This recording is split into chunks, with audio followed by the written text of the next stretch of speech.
Hello बच्चों, कैसे हैं आप सब लोग। आई होप बहुत अच्छे होंगे। चलिए आज हम अपनी नई वर्कशीट करते हैं 27A। क्लास 4 की टॉपिक है मन के भोले भाले बादल।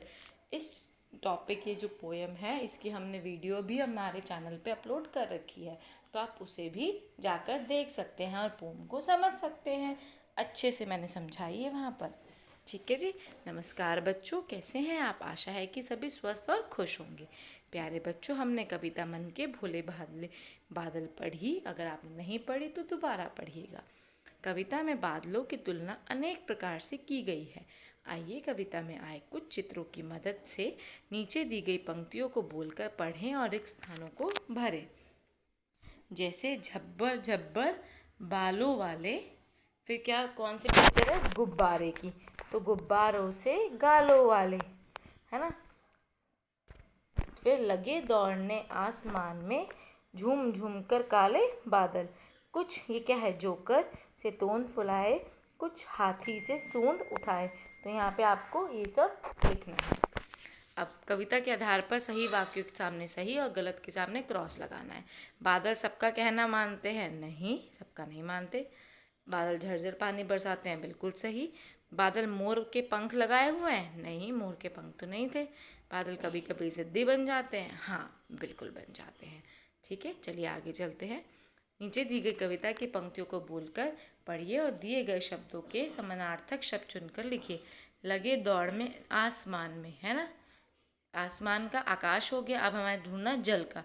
झूम झूम कर काले बादल, शेरों से मतवाले बादल, झरझर झर बरसाते पानी। तो जल का क्या हो गया हमारा, पानी। सिंह होता है शेर और नभ होता है हमारे बादल। ठीक है, आपको ऐसे लिख लेना है। ओके बेटा। अब नेक्स्ट चलते हैं। मन के भोले भाले बादल कविता में आपने बादलों के बारे में जाना। बच्चों, दिए गए महीनों के नाम उन महीनों पर गोला लगाई जिनमें सबसे ज़्यादा बादल दिखाई देते हैं। मतलब जब बारिश होती है, जैसे अभी हो रही है, जैसे जुलाई अगस्त, जून जुलाई अगस्त सितंबर मान लो, इनमें सबसे ज़्यादा होती है। ठीक है, इन पर गोला लगा दीजिएगा। चलिए अब हम अपनी नेक्स्ट वर्कशीट पे चलते हैं। Worksheet number 27B। ठीक है, जो हमारी बुक लुकिंग अराउंड से रिलेटेड है। ठीक है, और है द वैली ऑफ फ्लावर्स। आज हम फूलों के बारे में पढ़ेंगे। बच्चों, हमने अपनी पिछली कक्षा में कार्यपत्रिका में फूलों और नए कार्यों के बारे में जाना। हमने अपने आसपास बहुत से फूल देखे होंगे, लेकिन क्या कभी आपने ध्यान दिया कि सभी फूल पेड़ों पर नहीं खिलते। कुछ फूल झाड़ियों पर, कुछ बेलों पर और जल में भी खिलते हैं। ठीक है, जैसे ये पेड़ है, ये झाड़ियाँ हैं, जलीय पौधे यहाँ पे है और ये बेल है। ठीक है, ऐसे ही कुछ फूलों के नाम नीचे दिए गए हैं, इनको कॉपी में लिखिए और बताइए कि ये किस पर खिलते हैं। पेड़ पर मधुमालती किस पे खिलता है, कुमुदनी, लिली, लोटस जैसे हमारा कीचड़ में खिलता है। ठीक है, पर्पल ऑर्किड्स, रोज़ हमारा झाड़ी, एक तरह से रोज़ की झाड़ी होती है, चमेली की भी, ऐसे लिखना है।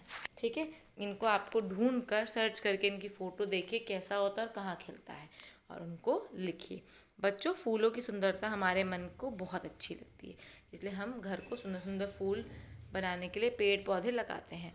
अब आप अपने आसपास पेड़ पौधों से गिरे हुए या अपने घर में पौधे पर लगे हुए फूल का इस्तेमाल करके नीचे दिए गए प्रश्नों के उत्तर कॉपी में लिखिए। जैसे फूल का नाम लिखिए, जैसे गुलाब, क्या उस फूल के साथ पत्तियां भी हैं, हाँ होती हैं।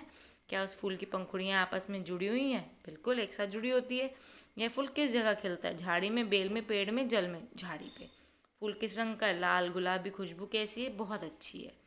फूल के खिलने का समय अवधि, वो 3 दिन चलता है मेरे ख्याल से गुलाब का फूल। और आप जब देखिएगा अपने पौधे पे कि कितने दिन चल रहा है। क्या यह फूल किसी काम में लाया जाता है, सजावट के काम में लाया जाता है। उस फूल का चित्र अपनी कॉपी में ज़रूर बनाइए। ठीक है, अब देखो एक यहाँ पे कविता है फूलों के बारे में। नन्ही कली से खिलता हूँ, खिलके फूल में बनता हूँ, तितलियाँ मुझ पर बैठ गुनगुनाती हैं, बहुत से कीड़ों को खाना देता हूँ, फिर भी अपनी खुशबू को से सबको महकाता हूँ। हमें देखकर आप मुस्कुराते हो, फिर हमें तोड़कर दुखी कर जाते हो। ये फूल बोल रहा है। ठीक है, आइए अब ये जो फूल है इसके हमें विभिन्न भागों को अपनी कॉपी में लिखना है। जैसे जड़ है, पत्ती है, पंखुड़ियाँ हैं, उसके अंदर का पार्ट है, तना है, हम इनको लिखेंगे अभी। देखिए हमारे बेटा ये क्या है, ये जो फर्स्ट है वो इसके सीड्स हैं फ्लावर के, ठीक है, वो सीड्स हैं, ठीक है। ये इसकी पेटल्स है, सेकंड वाला, थर्ड इसका स्टेम है, देन फोर्थ लीफ और फिफ्थ रूट्स, ठीक है। आई होप मैंने अच्छे से आपको ये वीडियो से आपको ये वर्कशीट समझा दी है। अगर वर्कशीट अच्छी लगी तो मुझे कमेंट करके ज़रूर बताइएगा। चलिए अब हम मिलेंगे अपनी नेक्स्ट वर्कशीट में। Bye bye.